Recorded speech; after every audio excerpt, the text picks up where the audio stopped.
Good. Now put my lips to the horn.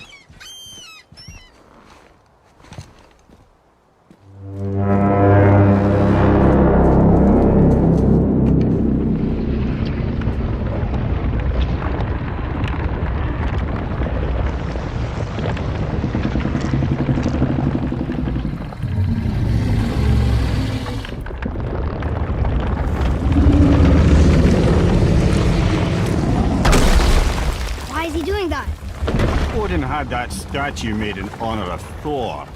And seeing as the world serpent absolutely abhors the fat dauber, he was probably sick of looking at it. But doesn't that hurt? Well, he and Thor have a bit of an unpleasant history between them. Or they will, anyway. So I guess waking up to see it was worse than the thought of lumps of solid stone passing through his gullet. You want me to ask him? No. Our only concern is Jotunheim.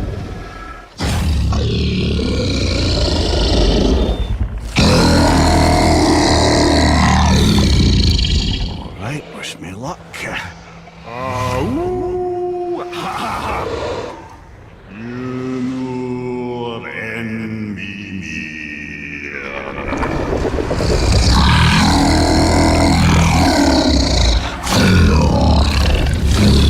I've still got it, lads. He remembers me.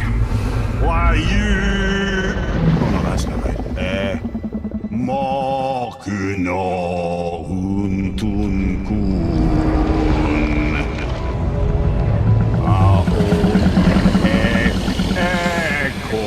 Ekonothun novunara.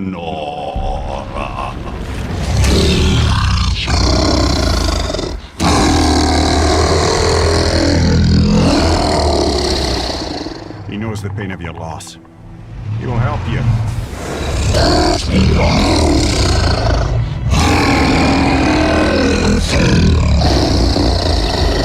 Efniun Fogur. Curious. What is it? Oh, nothing to be concerned about. What is he doing? Making sure we're headed in the right direction. Listen closely now. We need two things to get us into the land of the giants. First, we need to learn the travel rune that opens realm travel to Jotunheim. Second, we need to carve that rune into the special gateway. Is that one on the peak where we first met you? Correct. Except the giants, in their infinite wisdom, saw to it that no ordinary chisel would do the job. Only the tip of a magical chisel opens that gate. Luckily, I know where it is, and it's not far. He looked kind of mad for a moment there. Now that, he thought I said you were friends of Odin. You'll forgive me. I've never spoken the ancient tongue sober.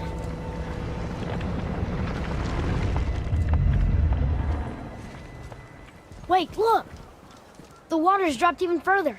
You can see more of the realm towers and statues. I even see new places to explore along the shore. Where is this chisel? Find me a boat, and we'll go from there.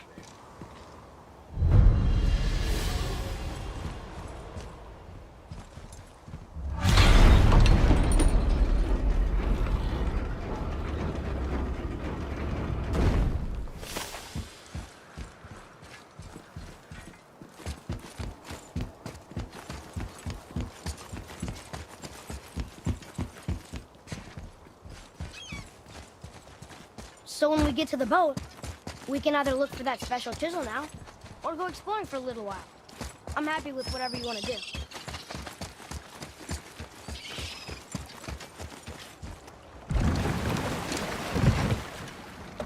Which way to the chisel? Keep rowing towards the statues of the oarsmen, then thread past between them. Mimir, you never did tell me why Freya spit in your face. Well, she blames me in large measure for her present circumstances, and not totally without reason. It all goes back to the long war between the Aesir and Vanir. Prior to that, wars for the Aesir were easily won, but the Vanir had proved their equal and exacted devastating damage. Both sides suffered tremendous losses, and for many of us, quite frankly, war was simply no fun anymore, but a rather senseless waste of precious life. Wouldn't you agree, brother? Hmm. Precisely. Enough was enough. And at last, Odin's most brilliant advisor became determined to find a more enlightened path. He set about to broker a peace between the gods. It took some convincing, but ultimately Odin was persuaded to marry his deadliest enemy, a certain Vanir goddess, legendary not only for her fertile beauty, but her genius at the very Vanir magic that Odin had long aspired to master. Freya married Odin? What was in it for her? It was a sacrifice to protect her people, a selfless act of love. Truly, she deserves better than she got. But of course, there's more to that story.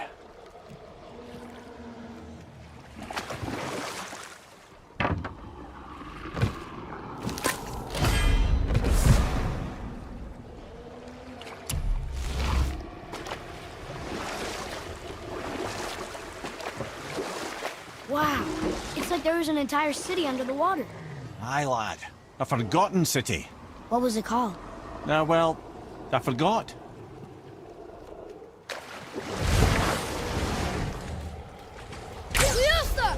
I'm ready!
This is locked up good.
Focus up, boy. I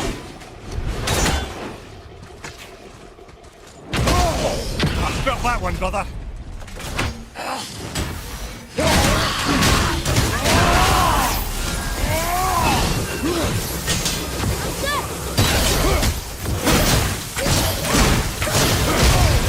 You don't look too good.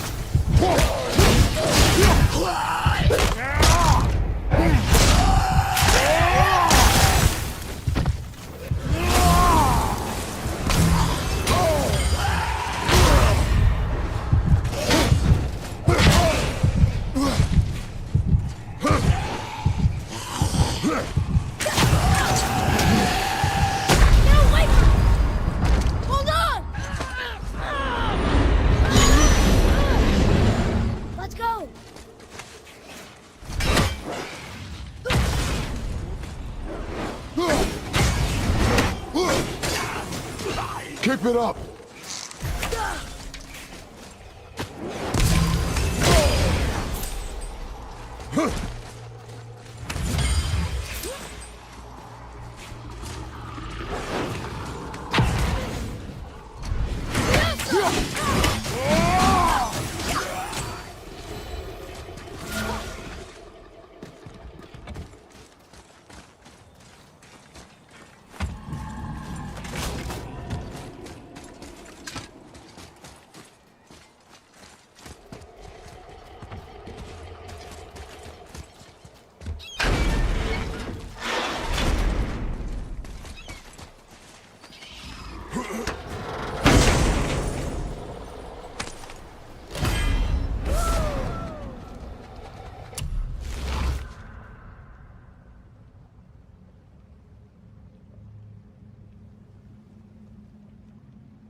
All right, let's make this quick. Oh, here's a tip. Try not getting hit. Yeah.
Spirit.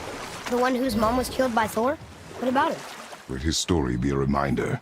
The lives of men mean nothing to the gods. I know, Father. You know. But do you listen? Yes. Good. I can't believe Odin and Freya were ever married. Love and hate are more closely intertwined than you might imagine. For instance, Odin hates the giants and they him.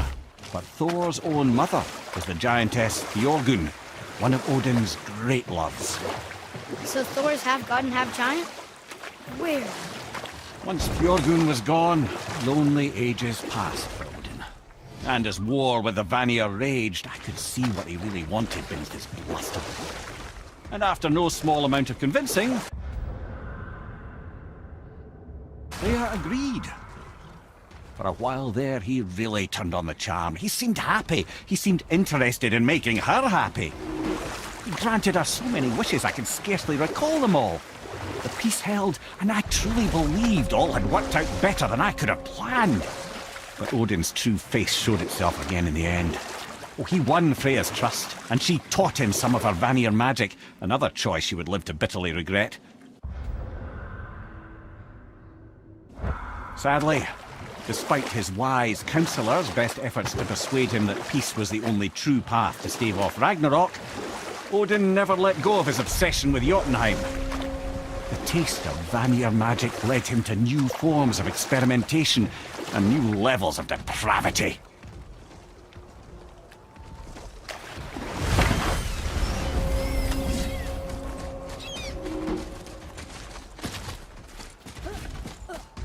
Here. Boy. Yes, sir. Treasure map. All right.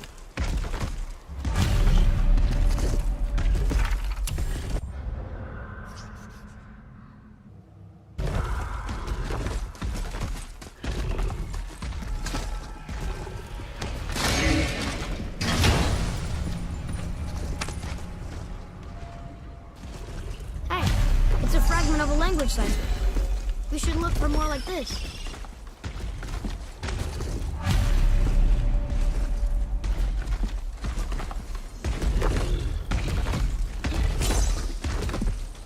Never seen one of those before. They look like they walked straight out of hell. Fire incoming!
Obviously the marriage to Odin didn't last. But how did Freya end up a hermit in the woods? Oh, that was a singular piece of cruelty, even for Odin. As if the marriage wasn't punishment enough. Freya was better to him than he deserved. She stuck it out through all manner of indignity, all in the name of maintaining peace and safety for her people. But Odin's madness, his tyranny, his corruption of her magics, it became more than she could stomach, and at long last she broke it off.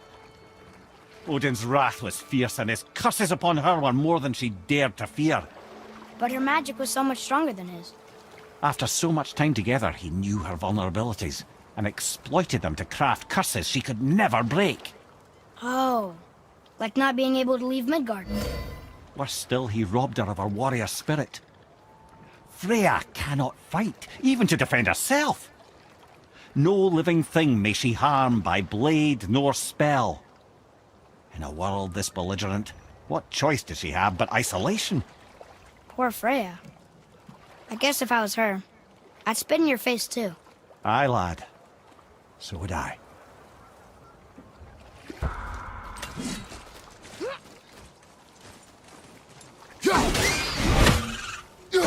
Nightmare! What awful pest! Enemy down!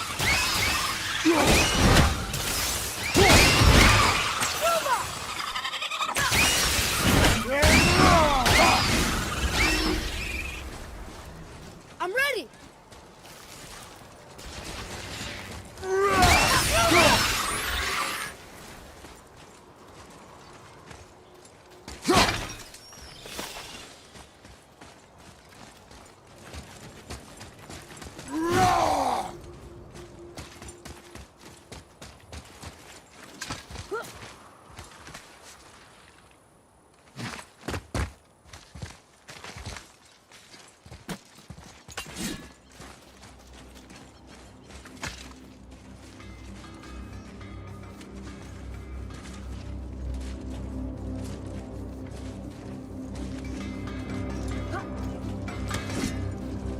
I have a favor to ask. Just a small favor, really. Do you remember the dagger you gave me? The dagger stabbed into the Reaver's back? His own son killed him? Yeah, I haven't forgotten that one. Well, I traced it to a group of Reavers that operate out of the Northree stronghold. I'd wager that's where they took their haul from Fafnir's storeroom, along with that whetstone that I could use to help you.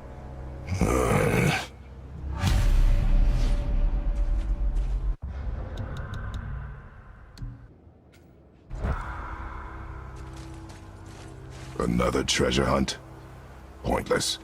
Well, not if Sindri really can make us better equipment with that whetstone. Plus, the Reaver's son. He murdered his father. Hey, Sindri, have you met Mimir? If you mean the severed head that keeps blinking at me, please, keep it away. There is no possible way that's hygienic. Oh, that's nice. Lovely to see you too, Sindri. Knob. Why? Is that a piece of my braided mistletoe arrow adorning your quiver strap? Oh, a little memento of your good pal Sindri? I'm so terribly touched. What speaks to you?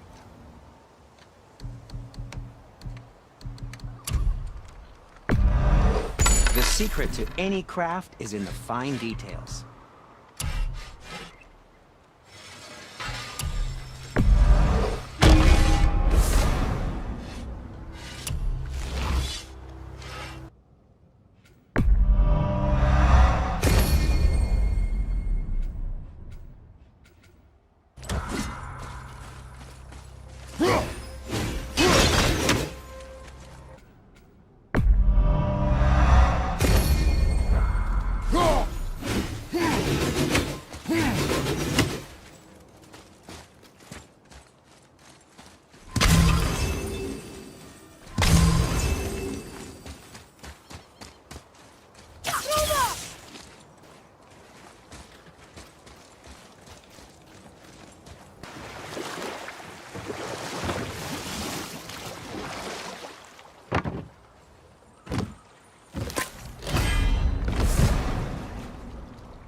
Mimir, there was was a shrine about a giant lady with lots of books and visions.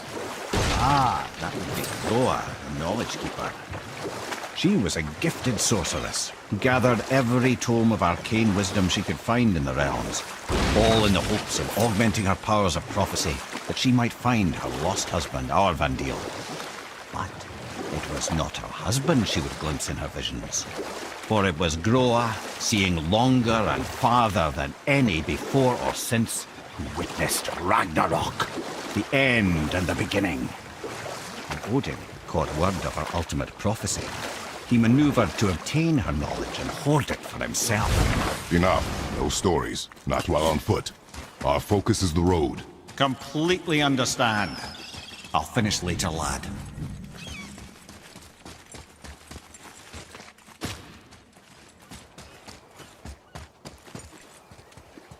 Atreus, here.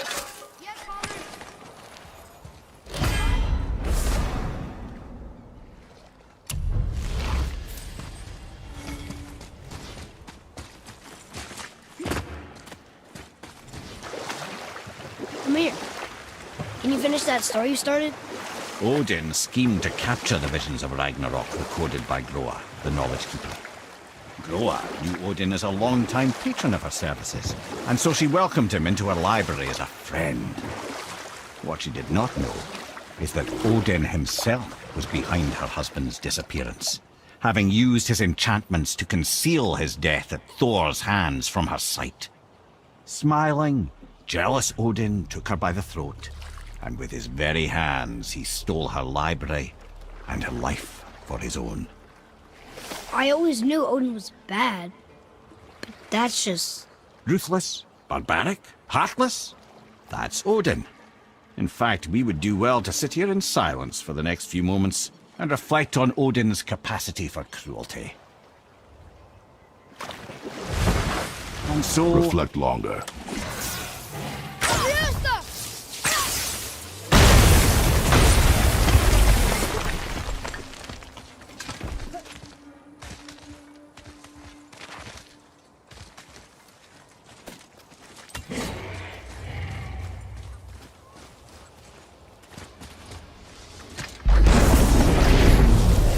Prepare yourself!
Enemies down.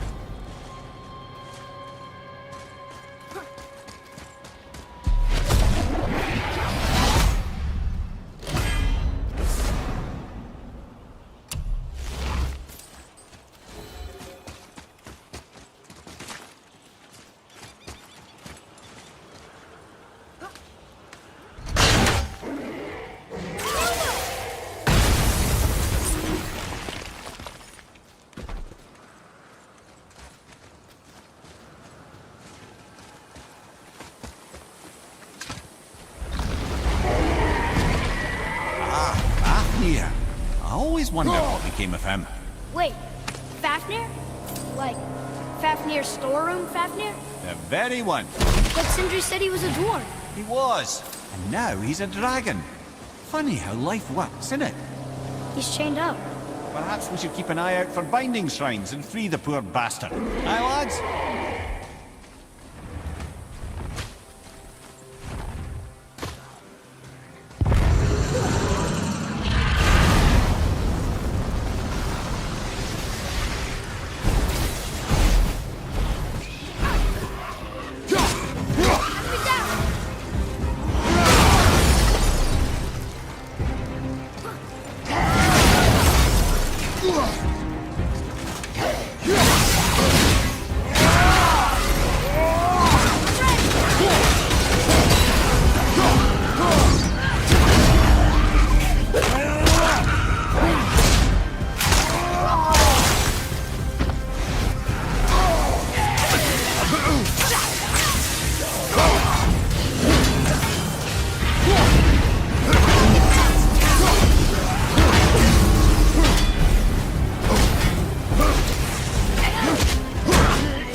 right. This little scrote was a constant source of annoyance amongst Aesir and Vanir alike. Then why free him? Trust the recently liberated, brother. No one deserves to be held captive like this. Been a greedy little dwarf come dragon.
Answer the boy's question, Head.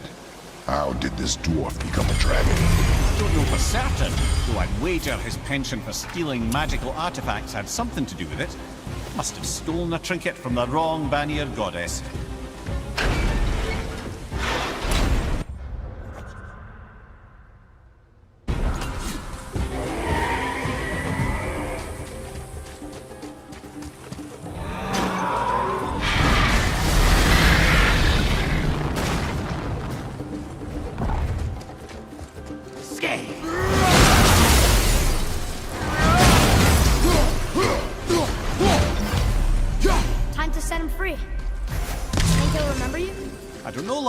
A lot's changed since we last crossed paths. I had legs. Boy. Ah, I was wondering about this.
you wee little bugger.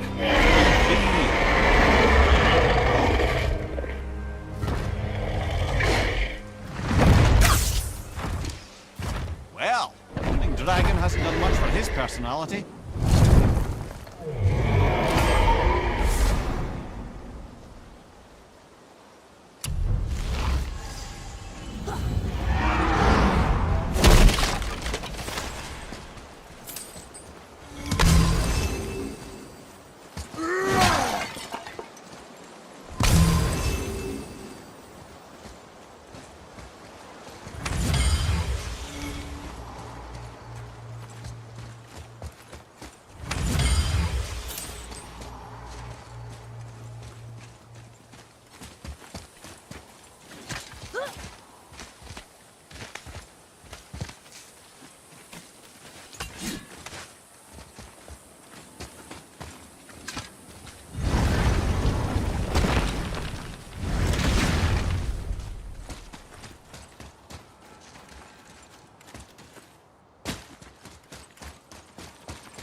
Another piece of the language cipher.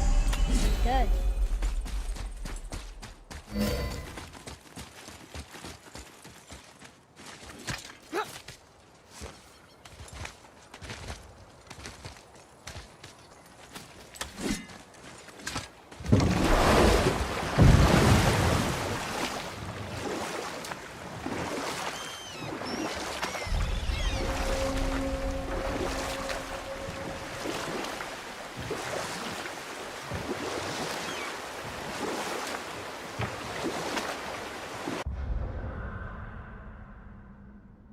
Ed, you are full of stories.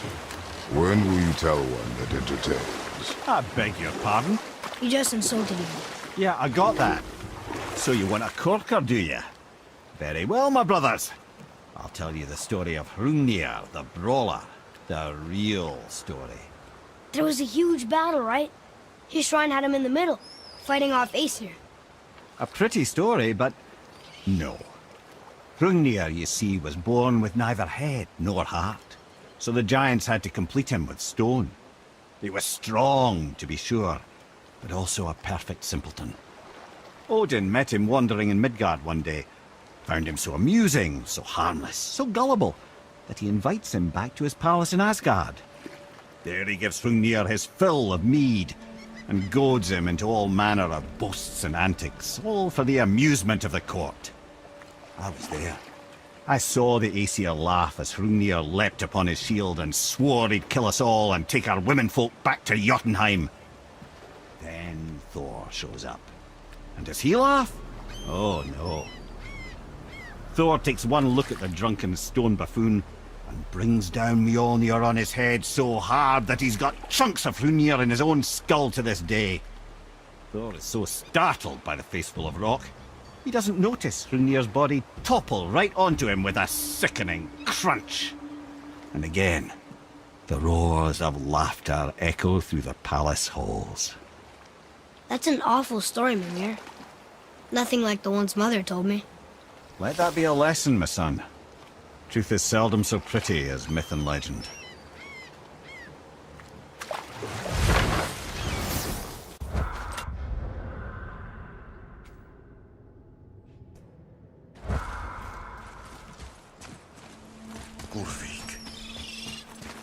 You who walks among the living, my beloved Gullveig calls to me. She yearns for peace, yet her remains lie in pieces. I beg of you, make my Gullveig whole again. You want us to collect her bones? Gross. Gullveig's Sather magic knows no bounds. She can reunite you with those you've lost. Really? How? Boy. I can smell your grief, child. Rest assured, her magic is strong enough to create bridges between life and death, if only for a short while. Boy, we are leaving. They've taken 3 of sweet Gullveig's bones and spread them across the lake. Bring me her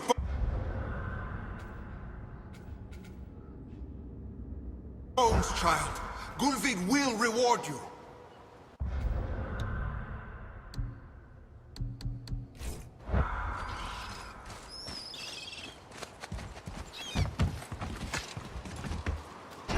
Good. The special chisel is ahead, past this gate. Be ready!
I see improvement.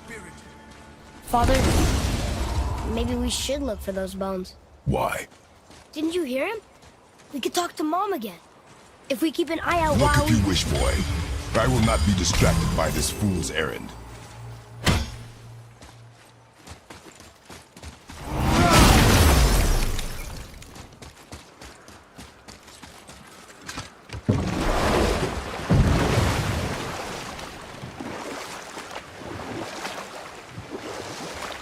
This chisel we seek, what is it? I'm glad you asked, actually. I have just the story for you. There was a giant once named Thamur. A very giant, who, despite his mountainous size, was without question the greatest stonemason this world had ever seen. Proud Thamur hoped to one day pass his vast knowledge on to his son. But young Hrimthur had the heart of a warrior. Perhaps the father had too much fear in him, or the son too little. Either way, a quarrel of theirs spiraled out of control, and the overworked stonemason, bonk, struck his son. Hrimthur ran off into the night. Feeling shame and regret, Thamur chased after his son. But in his emotional state, soon found himself wandering Midgard, lost and alone. Sadly, he caught the eye of the one person he didn't want to meet alone that night, so far from home. Thor. And what happened next? You'll see.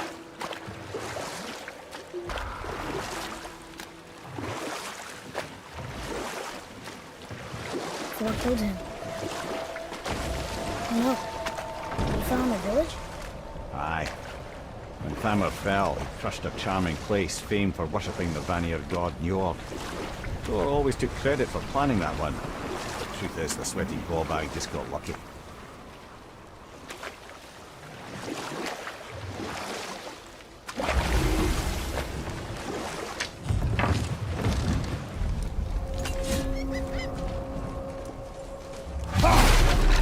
Enemies. A wolverine. A dangerous beast. We will take him down together. I'm ready if you are. Tell me when! Be ready!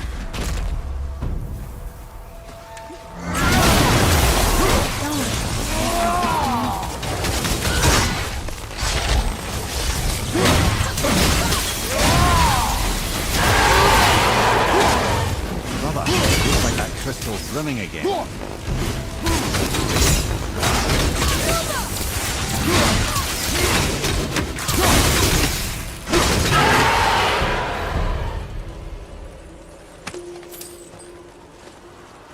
Chisel. The tip of one, yes. A very, very giant.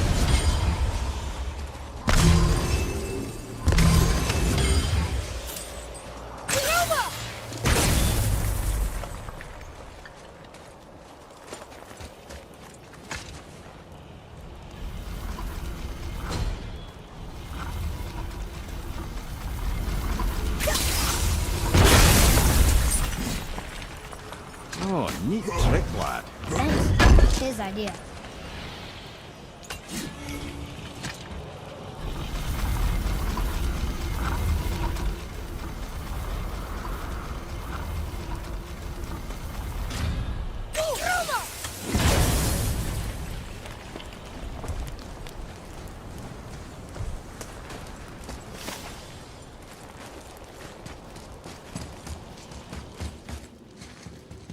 What happened to the survivors? Oh, Thamur was a frost giant. When he died, his final breath froze everything.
Find the tip of that chisel.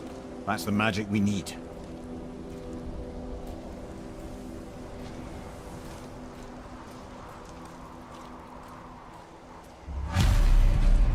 Enemies. Are we attacking? Ready yourself!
Nice shot.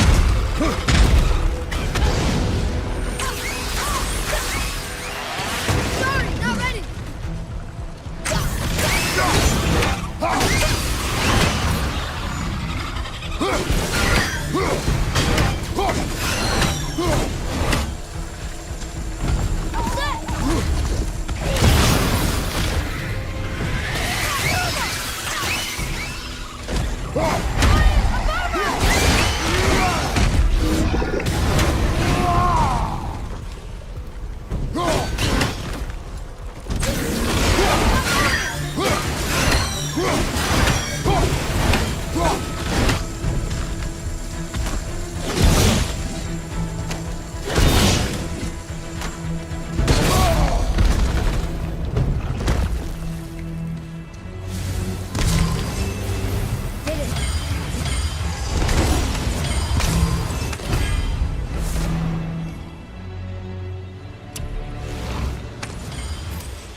There's something up there.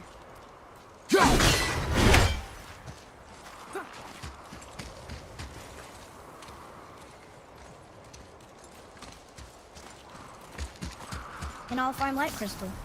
Wonder what it's for.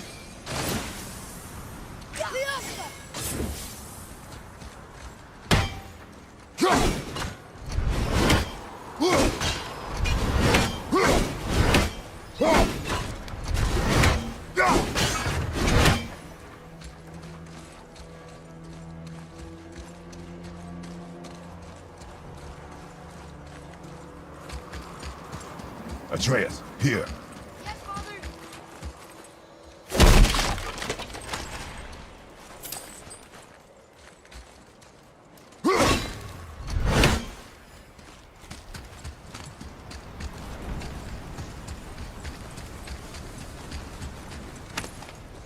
Well, here's the base for the crystal we saw. But how do we get it down?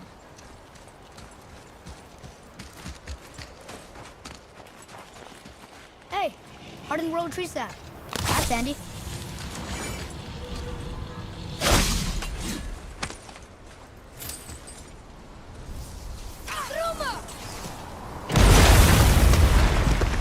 That did it! What does it say? To Njord, we offer back the sea's bounty. Ah, yes. It was believed that Njord calmed the winds and seas for the fishermen. For that they loved and worshipped. To here.